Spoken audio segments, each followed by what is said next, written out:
মরহুমা আলহাজ্জ মমতাজ মিয়া সওদাগর ও মরহুমা আলহাজা রাবেয়া বেগম এর মাগফিরাতের জন্য ইফতার ও দোয়া মাহফিল আয়োজন করেন আলহাজ্জ মমতাজ মিয়া সওদাগরের পরিবার। 13 মার্চ 2026 ইংরেজি 23 রমজান রোজ শুক্রবার আসরের নামাজের পর হতে পারিবারিক সরাইপাড়া হাজী জামে মসজিদে প্রায় 1000 জনের ঊর্ধ্বে ইফতার করান। মরহুম আলহাজ্জ মমতাজ মিয়া সওদাগর ও মরহুমা আলহাজা রাবেয়া বেগম এদের জন্য দোয়া ও ইফতার মাহফিল আয়োজন করেন আলহাজ্জ মমতাজ মিয়া সওদাগর এর পরিবারজনেরা। তত্ত্বাবধায়কে যারা ছিলেন: আলহাজ্জ মমতাজ মিয়া উত্তর শরীরা হলেন মোহাম্মদ মহসিন, মোহাম্মদ মহিউদ্দিন, মোহাম্মদ অ্যাডভোকেট মুন্না, মনির আহমদ এবং পরিবারের মেয়েরাও।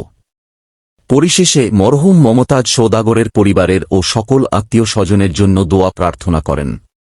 রিপোর্টার মাসুম বাদশা। প্রত্যেক বছর নাই পবিত্র রমজান মাসে আমরা আমার শ্রদ্ধা আব্বাজান মরহুম আলহাজ মমতাজ মিয়া সওদাগর, আমার আম্মাজান শ্রদ্ধা আম্মাজান মরহুম আলহাজ রাবেয়া বেগম, আমার শ্রদ্ধা দাদা হাজি বাসান সওদাগর এবং আমার শ্রদ্ধা দাদি হাজি হামিদুন্নেসা, আমার শ্রদ্ধা নানা সুলতান হাজি সুলতান আহমদ এবং আমার শ্রদ্ধা নানি হাজি আবদুজ্জান বেগমের রুহের মাগফিরাত কামনার জন্য আমরা প্রত্যেক বছর এই ইফতার পার্টির আয়োজন করে থাকি। 23 রমজান এদিন রোজ শুক্রবার আমার আম্মা আব্বা মরহুম সদর আলহাজ্জা রাবেয়া বেগম ইসলামের সোয়াব ছিলেন। প্রতি বছর নাই এবছর আমরা ইফতার মাহফিলের আয়োজন করেছি আমাদের পরিবারের পক্ষ থেকে, আমাদের ভাই বোন সবার পক্ষ থেকে আমরা এই আয়োজনটা প্রতি বছর করি।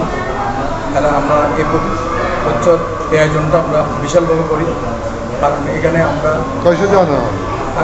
আমরা আমাদের এলাকাবাসী মসজিদের মুসল্লি এবং আমার বন্ধুবান্ধব প্রশাসনের লোকজন বন্ধুবান্ধব যারা আছে সবাই আজকে উপস্থিত হবে। আমি আশা রাখি আমাদের এই ইফতার মাহফিলটা যেন আল্লাহর রহমতে যেন সুষ্ঠুভাবে যেন সম্পন্ন হয়। আল্লাহ বেশি আয়োজন করেছি, বিশেষ করে আমাদের জাতীয় সকল বন্ধুবান্ধব মুসল্লি সকলের জন্য আমরা ইফতার আয়োজন করি। আমরা যদি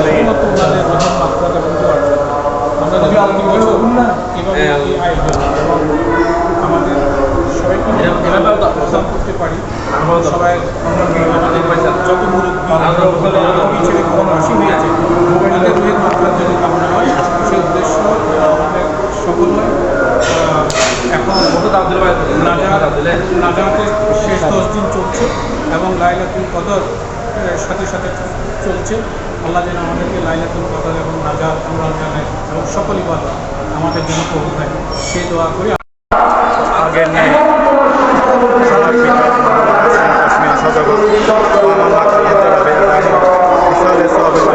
ইফতার ও দোয়া মাহফিলের এক আয়োজন করেছি আমাদের পরিবার পক্ষ থেকে। আমি আমার এলাকাবাসী আত্মীয় স্বজন